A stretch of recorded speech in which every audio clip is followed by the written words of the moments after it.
खबरों की शुरुआत करते हैं आज की बड़ी खबर के साथ। पंजाब के माफ कीजिएगा, पार्लियामेंट के बजट इजलास का दूसरा मरहला अब से थोड़ी देर में शुरू होने वाला है, जिसमें अपोजिशन हुकूमत को बढ़ती हुई बेरोजगारी, एम्प्लॉयज प्रोविडेंट फंड पर सूद की शरह में कमी और जंगज़दा यूक्रेन में फंसे हिंदुस्तानियों के इनखला समेत कई मालूमात पर घेरने की कोशिश करेगी। बजट तजावुज़ के लिए पार्लियामेंट से मंजूरी हासिल करना और मरकज के ज़र इंतजाम जम्मू कश्मीर के लिए बजट पेश करना हुकूमत के एजेंडे में सरफहरिस्त होगा।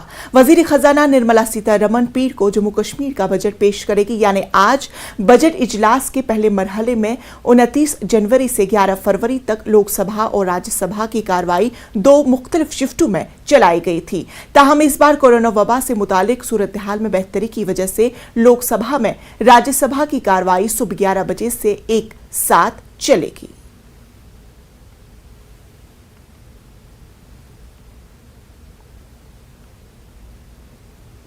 महाराष्ट्र के साबिक वजीर दाखिला अनिल देशमुख जेल में ही रहेंगे या उन्हें रिहाई मिलेगी, आज ये फैसला हो जाएगा। खुसूसी अदालत अनिल देशमुख की जमानत की अर्जी आज फैसला सुनाएंगे। इस ताल्लुक से मार्च के पहले हफ्ते में अनिल देशमुख से सीबीआई ने इस मामले में पूछताछ की थी। ईडी ने पिछले साल 1 नवंबर को अनिल देशमुख को गिरफ्तार किया था। इस पूरे मामले पर हमारे नुमाइंदे प्रशांत हमारे साथ बात करेंगे। प्रशांत, आज फैसला आने वाला है। जी बिल्कुल, देखिए 11 बजे कोर्ट बैठेगा और 11 बजे भी फैसला आने की पूरी उम्मीद की जा रही है, क्योंकि पिछली जो तारीख थी जब फैसला आना था तो उस वक्त अदालत ने साफ क्लियर कहा था कि ऑर्डर जो है पूरी तरह से अभी तक लिखा नहीं जा सका है, इसीलिए 14 तारीख की समय जो है तय किया गया था। आज 14 तारीख है। 11 बजे जब अदालत बैठेगी तो अपना आदेश ही सुनाएगी कि इनकी जमानत अर्जी खारिज होनी है या पास होनी है। सबकी नजर इस पर टिकी हुई है। लेकिन देखिए, जिस तरह से दलीलें दी गई हैं, सरकारी वकील का साफ तौर पर कहना है कि एक चिट्ठी लिख करके जो पूर्व कमिश्नर थे उन्होंने आरोप लगाया था कि 100 करोड़ रुपए वसूली खास तौर पर उन्होंने कहा था, जिसके चलते इनकी गिरफ्तारी की गई है। हालांकि ये भी जानकारी अदालत में सामने आई है कि पिछले दिनों इस मामले पर सीबीआई ने भी जो है अर्थर रोड जेल में जाकर के पूछताछ जो है अनिल देशमुख से की है। वहीं बचाव पक्ष की तरफ से साफ तौर पर कहा गया है कि ये सारे आरोप जो है इन पर लगाए गए हैं बिल्कुल गलत है, क्योंकि ये एक होम मिनिस्टर के पद पे थे महाराष्ट्र के, और जिसके चलते आपसी रंजिश के चलते इनके ऊपर ये सारे आरोप लगाए गए हैं। बहरहाल देखना होगा कि अदालत क्या कुछ तय करता है। जिस तरह से मैंने कहा कि 11 बजे कोर्ट की जो कार्रवाई है वो शुरू हो जाती है। 11 बजे भी इस मामले पर जो है ऑर्डर आ सकता है या 12 बजे भी आ सकता है, लेकिन आज अदालत ने तय किया है कि इस मामले में वो जरूर अपना ऑर्डर देंगे। बिल्कुल बिल्कुल प्रशांत, अब देशमुख के ताल्लुक से क्या कुछ फैसला सामने आएगा, अब वो देखने वाली बात होगी। तफसीलात के लिए बेहद शुक्रिया। इसके बाद ही राज्यसभा और लोकसभा की कार्रवाई शुरू हो रही है। चलिए सीधा रुख करते हैं।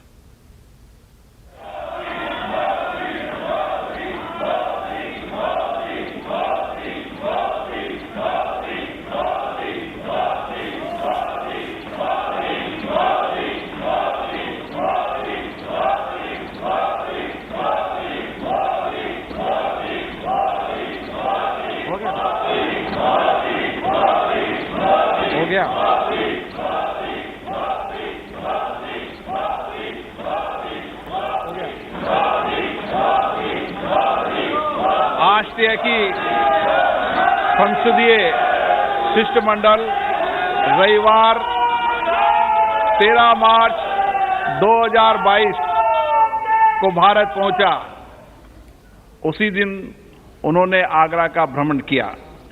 गुरुवार 17 मार्च 2022 को भारत से प्रस्थान करने से पहले वे हैदराबाद की यात्रा भी करेंगे। हम अपने देश में उनके सुखद और सफल प्रवास की कामना करते हैं।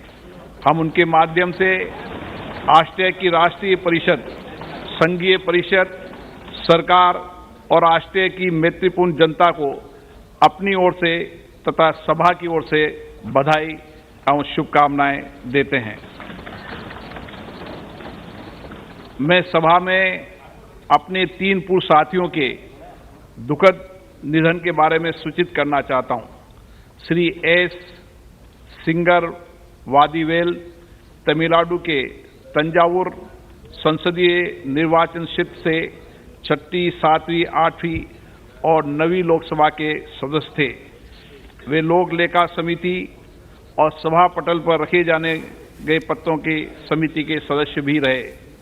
श्री एस सिंगरवादीवेल का निधन 87 वर्ष की आयु में 31 जनवरी 2022 को तंजावुर में हुआ। श्री H.V. पाटिल कर्नाटक के बागलकोट संसदीय निर्वाचन क्षेत्र से 8वीं लोकसभा के सदस्य थे। श्री पाटिल याचिका समिति के सदस्य रहे। श्री H.P. पाटिल का निधन 82 वर्ष की आयु में 1 फरवरी 2022 को बागलकोट में हुआ। श्री हेमानंद बिस्वाल ओडिशा के सुंदरगढ़ संसदीय निर्वाचन क्षेत्र से 15वीं लोकसभा के सदस्य थे। उन्होंने श्रम संबंधी समिति के सभापति के रूप में तथा सामान्य प्रयोजन समिति के सरकारी क्षेत्रों के उपकरण समिति के सदस्य के रूप में कार्य किया। एक सक्रिय सामाजिक और राजनीतिक कार्यकर्ता श्री हेमानंद बिस्वाल उड़ीसा के मुख्यमंत्री और उप मुख्यमंत्री रहे। वे 6 कार्यकालों तक ओडिशा विधानसभा के सदस्य भी रहे। श्री हेमानंद बिस्वाल का निधन 82 वर्ष की आयु में 25 फरवरी 2022 को भुवनेश्वर में हुआ। हम अपने पूर्व साथियों के निधन पर गहरा शोक व्यक्त करते हैं। ये सभा शोक संतप्त परिवार के प्रति अपनी संवेदना व्यक्त करती है।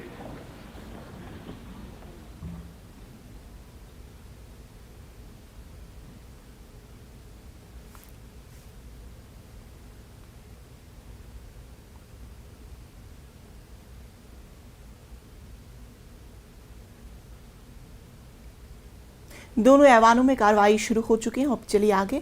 महाराष्ट्र असेंबली में फोन टैपिंग मामले में हंगामा होने के आसार हैं।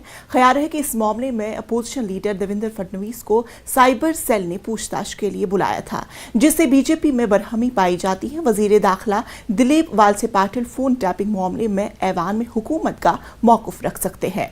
वाज़ेह है कि गुज़िश्ता दिनों देवेंद्र फडणवीस ने स्पीकर को पेन ड्राइव सौंपा था। उन्होंने महाविकास अघाड़ी हुकूमत में कई संगीन इल्जामात भी लगाए थे।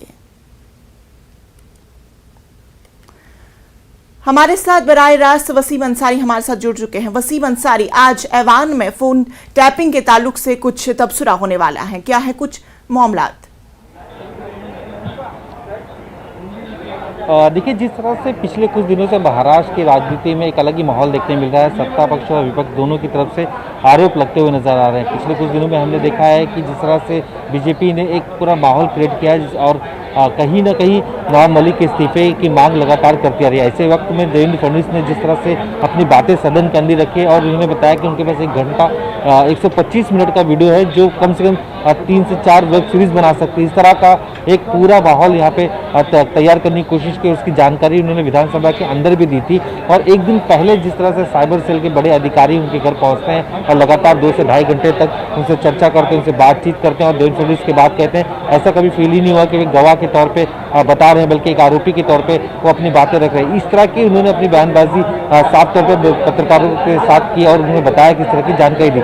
आज विधानसभा के तीसरे सप्ताह का पहला दिन है और आज जिस तरह से ये अंदाजा लगाया जा रहा था कि इस मामले पर सरकार की क्या भूमिका है, तो कुछ देर पहले ही होम मिनिस्टर दिलीप वालसे पाटिल ने इस बात का खुलासा किया कि लक्ष्य वेदी के कामकाज के बाद इस मामले को सरकार सामने रखेगी। तो ये मामला अपने आप में बहुत बड़ा मामला है, गंभीर मामला है, क्योंकि कहीं ना कहीं एक बड़े नेताओं का इन्वॉल्वमेंट सामने नजर आ रहा है और ये बताने की कोशिश की जा रही है किस तरह से बीजेपी के नेताओं को फंसाने की कोशिश की जा रही है। जो आरोप लगे थे वो अपने आप में काफ़ी गंभीर है। साथ ही जो फोन टैपिंग का जो मामला है वो अपने आप में भी एक बड़ा मामला है कि पिछली सरकार ने किस तरह से कई बड़े नेताओं के, महाविकास अघाड़ी सरकार के नेताओं के जो फोन है वो टैप किए थे, इस तरह के आरोप लगते रहे हैं। तो ये अपने आप में 2 बड़े विषय है जिस पर आज सदन के अंदर दिलीप वालसे पाटिल अपनी भूमिका रखेंगे। और जिस तरह से लगातार बीजेपी दबाव बना रही है, हर दिन रोजाना मंत्री नवाब मलिक के इस्तीफे की मांग कर रही है, तो चाहेगी कि ये भी एक दबाव बनाया जाए और किसी भी हाल में मंत्री का इस्तीफा लिया जाए। जी बिल्कुल वसीम, अब देखने वाली बात ये होगी कि अब ये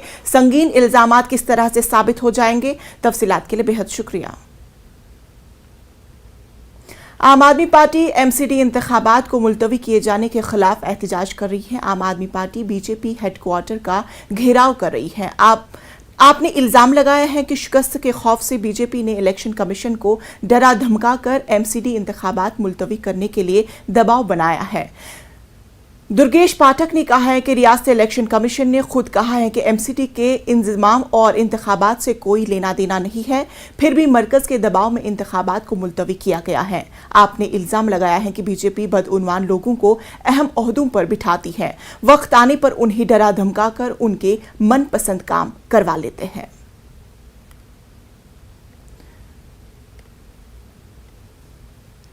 हमारे साथ बराह रास्त रचना हमारे साथ जुड़ चुकी हैं। रचना, इस पूरे मामलात पर तफसीलात फराहम कीजिए। देखिए, जिस तरीके से एमसीडी के चुनाव अप्रैल में होने थे, लेकिन अभी फिलहाल ये चुनाव टल गए हैं। इसके बाद जिस तरीके से पंजाब में आम आदमी पार्टी को प्रचंड जीत मिली है, उसके बाद पूरा फोकस जो है वो आम आदमी पार्टी का दिल्ली एमसीडी के चुनावों पर है। और एमसीडी ने ये आरोप लगाया है कि बीजेपी ने जो चुनाव आयोग है उसको डरा धमकाकर जो डेट्स हैं वो यहाँ पर आगे बढ़वाई हैं। उनको फिलहाल जो चुनाव होने थे उनको रद्द करवाया है, क्योंकि ये बीजेपी के प्रभाव में चुनाव आयोग काम कर रहा है। इस तरीके का आरोप आम आदमी पार्टी लगा रही है और इसी को लेकर आज आम आदमी पार्टी बीजेपी मुख्यालय का घेराव करने के लिए सड़कों पर है। कुछ ही देर बाद ये प्रदर्शन शुरू हो जाएगा। और जिस तरीके से लगातार बीजेपी की तरफ से ये आरोप लगाए जा रहे हैं कि चुनाव आयोग पर बीजेपी ने ये प्रभाव बनाया है, कहीं ना कहीं ये चुनाव रद्द किए जाए, तो आम आदमी पार्टी लगातार बीजेपी को घेरने की कवायद में यहाँ पर है। और इसी को देखते हुए आज बीजेपी मुख्यालय का घेराव भी यहाँ पर करने की पूरी तैयारियां आम आदमी पार्टी की तरफ से कर ली गई हैं। आपको इंशा ये भी बता दें कि जिस तरीके से पंजाब में बहुमत से पंजाब में आम आदमी पार्टी ने सरकार बनाई है, उसके बाद अब आम आदमी पार्टी का पूरा फोकस एमसीडी चुनावों पर है, क्योंकि उनका कहना है कि पहले भी जब 2013 में उन्होंने सरकार बनाई थी तो एमसीडी के चुनाव ना कराने के पक्ष में बीजेपी थी, तब भी उन्हें सड़कों पर उतरना पड़ा था और उसके बाद ये चुनाव कराए गए थे। और अब उसी तरीके के हालात है, जिस तरीके से ये कहा जा रहा था कि तीनों एमसीडी को एक किया जाएगा। फिलहाल ये चुनाव इसलिए यहाँ पर रद्द किए जा रहे हैं, लेकिन आम आदमी पार्टी आरोप लगा रही है कि बीजेपी को कहीं ना कहीं हार का डर है, इसलिए चुनाव आयोग पर उन्होंने ये दबाव बनाया। और रचना, क्या कुछ कयास लगाया जा रहा है कि आने वाले किस वक्त में एमसीडी के इंतखाबात मुनक्किद किए जा सकते हैं? देखिए, आम आदमी पार्टी तो पूरी तरीके से चाहती है कि अप्रैल में ही चुनाव होने चाहिए, क्योंकि पहले से तय समय था कि अप्रैल में चुनाव होंगे। लेकिन जिस तरीके से ये बात कही गई कि तीनों एमसीडी को एक करने की कवायद यहाँ पे की जा रही है, इसलिए ये चुनाव फिलहाल रद्द किए जा रहे हैं। तो अब ये देखना होगा कि कितना लंबा समय यहाँ पर लगता है। ये अभी तक कहना थोड़ा सा मुश्किल होगा कि ये चुनाव फिलहाल कब तक के लिए टाले गए हैं, लेकिन अभी इसको रद्द कर दिया गया है। और जिस तरीके से पूरे अग्रेसिव मोड में आम आदमी पार्टी नजर आ रही है, तो अब ये देखना होगा कि चुनाव आयोग इस पर क्या कुछ संज्ञान लेता है और क्या कुछ यहाँ पे आगे की रणनीति बनाई जाती है एमसीडी चुनाव को लेकर। बिल्कुल रचना, तफसीलात के लिए बेहद शुक्रिया। ब्रेक के बाद इस्तकबाल अब रुख करते हैं गाजियाबाद का, जहां डासना के रेलवे क्रॉसिंग के करीब एक दर्दनाक हादसा पेश आया। जान सेल्फी लेने के चक्कर में 2 अफराद की मौत वाक़े हो गई। दोनों शादी में शरीक होने के लिए यहां पहुंचे थे। शहाब और समीर जिस वक्त रेलवे ट्रैक पर सेल्फी ले रहे थे, उसी वक्त ट्रेन आ गई और उसकी जद में आने से दोनों की मौत वाक़े हो गई। पुलिस मौके पर पहुंची और मामले की रिपोर्ट दर्ज की। अहले खाना ने कहा कि वो किसी तरह की कानूनी कार्रवाई नहीं करना चाहते हैं, जिसके बाद लाश को उनके हवाले किया गया, जिसको लेकर वो मीरठ रवाना हो गए। बच्चे का नाम सबीर है, सनोफ गफ्फार है। एक बच्चे का नाम है शाहमीर, सनोफ अलीबुद्दीन है। ये भमी गांव के रहने वाले हैं, जिला मेरठ के। ये डासना में एमएलए फार्म हाउस में एक शादी में आए हुए थे। खाना वाना खा के ये बच्चे रेलवे लाइन पे पहुंच गए। वहाँ पे एक ट्रेन जा रही थी, दूसरी साइड से इन्होंने कोई सेल्फी वगैरह लेने की कोशिश करी, तो दूसरी साइड से भी ट्रेन आ गई। तो ट्रेन आने के बाद इन दोनों की टक्कर लगने से जो है मृत्यु हो गई। एक बच्चा इनके साथ में और था, वो बच गया। उसने फिर अपने परिवार वालों को बताया। उसके बाद मौके पर पुलिस पहुंची, हम लोग मौके पर पहुंचे, क्योंकि जिस शादी में ये आए हुए थे उसी शादी में हम भी थे। जैसे ही वहाँ पता लगा तुरंत हाहाकार मच गया। हम लोग मौके पर पहुंचे, पुलिस मौके पर पहुंची। परिवार के लोगों से काफ़ी देर बातचीत होने के बाद परिवार के लोग पोस्टमार्टम के लिए एग्री नहीं हुए। उन्होंने कहा कि हमारे बच्चों को हमें दे दो। तो परिवार वालों से सहमति लेके और उनसे पंचनामा भर के उसके बाद बच्चों को परिवार में सुपुर्द कर दिया गया। भागलपुर में 2 दिन में 5 अफराद की मुश्तबा हालत में मौत हो गई। खस्ता खदशा जाहिर किया जा रहा है कि सभी की मौत जहरीली शराब की वजह से होने का शक है। मरने वाले सबूर, लोधवीपुर और बब्बरगंज के रिहायशी थे, जिनमें से 3 की आखिरी रसूमात अदा कर दी गई है। इसके अलावा छोटू यादव नामी एक शख्स ज़ैर इलाज है। छोटू के अहल खाना के मुताबिक वो अपने रिश्तेदार के यहाँ शराब पार्टी में शामिल हुआ था, जिसके बाद उसकी तबीयत बिगड़ गई और इसे इलाज के लिए अस्पताल लाया गया, जबकि थाना सबूर में एक शख्स की मुश्तबा हालत में मौत हो गई। महलूकीन के अहल खाना से पूछताछ के बाद इंतजामिया ने शराब पीने से अमवात का शक जाहिर किया है। यहाँ पर जो है ना सजौर थाने का एक ड्राइवर है, वो जहरीली शराब के कारण उनका मृत्यु हो गया है और पुलिस जो है ना इस मामले को लिपापोती कर रही है। इस मामले पर पुलिस जो है ना अपने आप को बचा रही है। कुछ दिन पहले भी जो है ना सजौर थाने के दरोगा जो है हरिओम प्रकाश सिंह, वो शराब के अवैध कारोबार में संलिप्त थे, जिस पर जो है उनको सस्पेंड भी किया गया था। पुष्टि करने के लिए जो क्लिनिकल फाइंडिंग होते हैं वो बिल्कुल नहीं थे, 0 थे। उसमें उसके नाक से दुर्गंध या जो शराब का गंध होना चाहिए वो बिल्कुल नहीं आ रहा था और वो आने के 10 मिनट के अंदर 15 मिनट के अंदर वो डेथ भी कर गया, गैस्पिंग स्टेज में आया था। तो अब है कि किस कारण से मरा,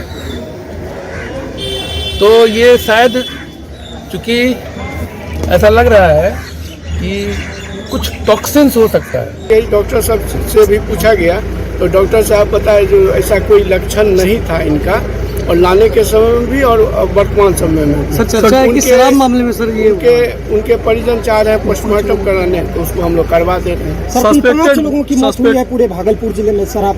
अभी तो 2 ही का देख रहे हैं। शराब की चर्चा है सर, इसमें कितनी पुष्टि है सर? शराब की पुष्टि अभी नहीं हो। व्यक्तियों की मृत्यु हुई जिसको कि संदेहास्पद कहा जा सकता है, उसका हम लोगों ने सत्यापन कराया। तो कल 2 व्यक्ति की मृत्यु हुई है और आज जो है 1 व्यक्ति की मृत्यु हुई है।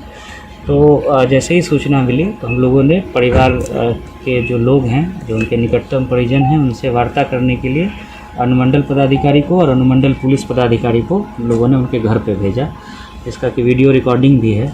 तो परिवार वालों का कहना है कि वो बीमार थे, इलाजरत थे और उसी कारण से उनकी मृत्यु हुई है। अभी क्योंकि डेड बॉडी तो है नहीं और जो परिजनों का बयान है फिलहाल हम उसी पे रिलाई करके चल रहे हैं और आगे अगर अनुसंधान में कोई और तथ्य प्रकाश में आएगा उसके हिसाब से देखा जाएगा। सर लगातार 3-4 घंटे जांच चली, सर कुछ तो नतीजा सामने आई होगी ना कि आखिर? अभी सिर्फ जांच भी हो रही है, इसके अलावा एस-ड्राइव भी चलाया जा रहा है। होली को लेकर मुख्यालय का निर्देश है, तो सभी थाना को निर्देश दिया गया है। हाल ही में भागलपुर और गोपालगंज में हुए जोरदार धमाकों से मुतालिक एटीएस की तहकीकाती रिपोर्ट बिहार पुलिस हेडक्वार्टर को सौंपी गई है। एटीएस ने इन धमाकों के किसी दहशतगर्द या नक्सली तंजीम से ताल्लुक के इम्कान को यकसर मुस्तरद कर दिया है। साथ ही एटीएस ने इस बात से भी इनकार किया कि बारूद की सप्लाई मगरबी बंगाल या किसी रियासत से हुई है। हालांकि एटीएस ने इस पूरे मामले में मुतल्लिका मकामी पुलिस स्टेशनों और इंतजामिया को लापरवाही का जिम्मेदार ठहराया है।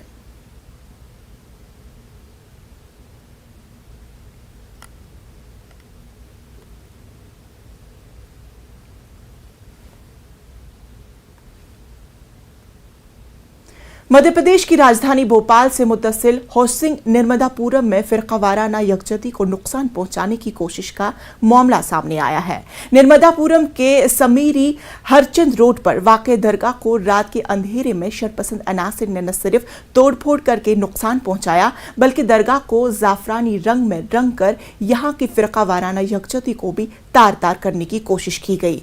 नामालूम लोगों के जरिए दरगाह में की गई तोड़फोड़ और इस पर जाफरानी रंग पोतने से मकामी मुसलमानों के साथ दूसरे लोगों में जहां नाराजगी पाई जाती है, वहीं पुलिस ने मौके पर पहुंचकर नामालूम अफराद के खिलाफ मामला दर्ज करके तफ्तीश शुरू कर दी है।